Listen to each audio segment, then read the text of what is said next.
Hello, everyone. I'm Bo from Brutal Commentary, and today I'll be breaking down our next matchup for UFC 327. In this one, we have MarQuel Mederos taking on Chris Padilla. Honestly, this is going to be a really fun fight. It's probably one of the better, well-matched fights on the card.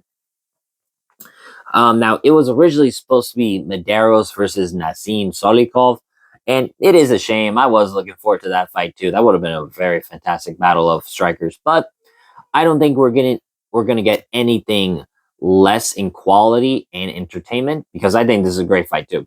Both guys undefeated in the UFC, both very good technical strikers, but and this is one of those fights where it looks even on the surface and more or less is, but when you dig a little deeper, you see one of them has a bit of a better toolbox, or at least has a bit more in the toolbox than the other.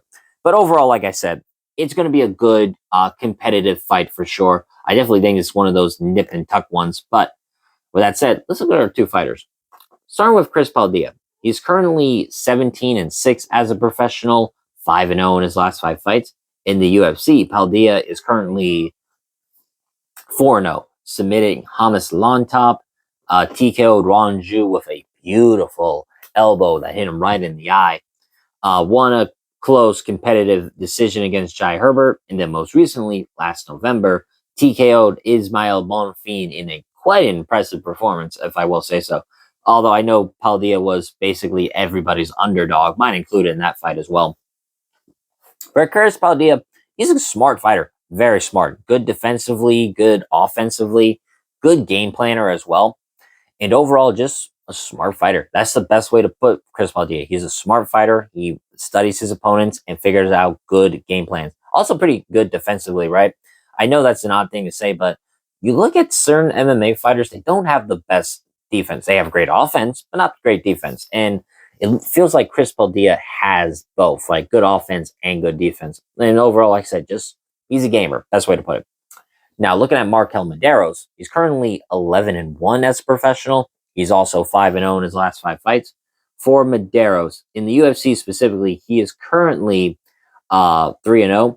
One against Landon Quinones, decision over Austin Hubbard, and then most recently, decision win over Mark oh my god, apologies for the name fuck up.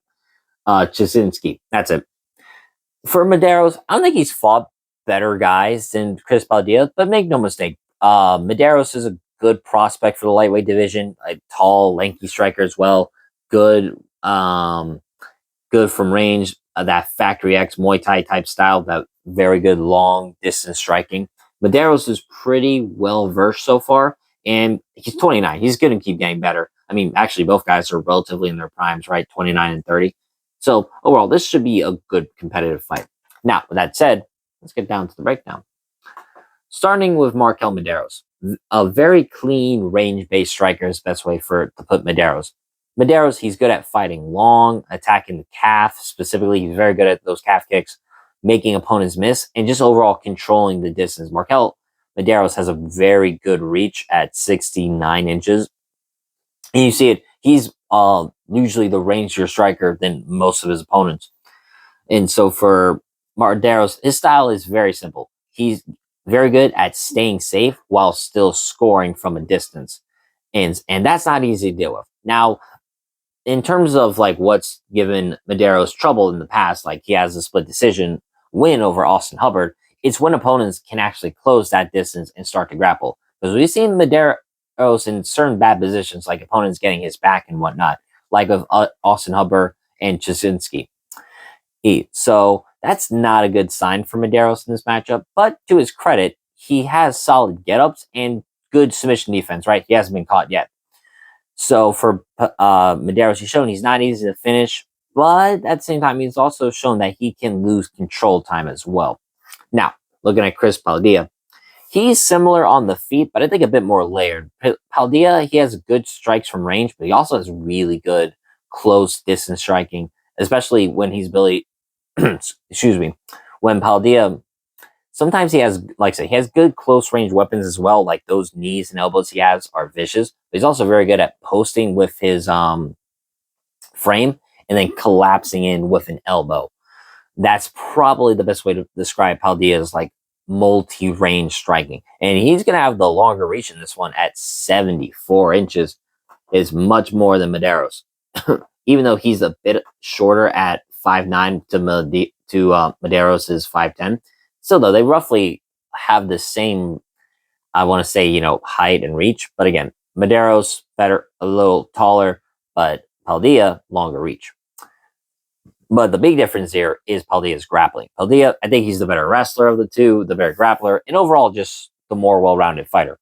And importantly, like I said, has the reach and size to not be completely outmatched at distance. So he's not forced into one style. Padilla, he can choose where the fight goes, I think. Now, stylistically, this fight is about options. For Mederos, he's going to want a clean kickboxing match, space and distance to work, and just a low-risk striking exchange. Now, Chris Padilla can play that game too, but he doesn't have to. If Padilla wants, he can mix in the takedowns, close the distance, and change the tempo. And that simple flexibility he has is a big advantage in this fight. So a key factor in this one for me, it's fight IQ and adaptability. Padilla just seems to me like the more complete game planner. He's more defensively sound, he's more adaptable, and he's just better at making the mid-fight adjustments. And in a matchup where both are skilled, those small, important decisions matter greatly in this type of contest. So, for my final assessment, Mederos is very good. He's very talented for sure. And if he can, and he's especially dangerous from range. And if Mederos can keep the range he wants for 15 minutes, he can absolutely win a close striking battle. But that's a hard game to maintain against someone like Padilla, because Padilla has the tools, the versatility, and simply the grappling edge to break the rhythm that Mederos is going for. So, for my official prediction, I'm going to pick Chris Padilla to win. I'm going to pick him via decision.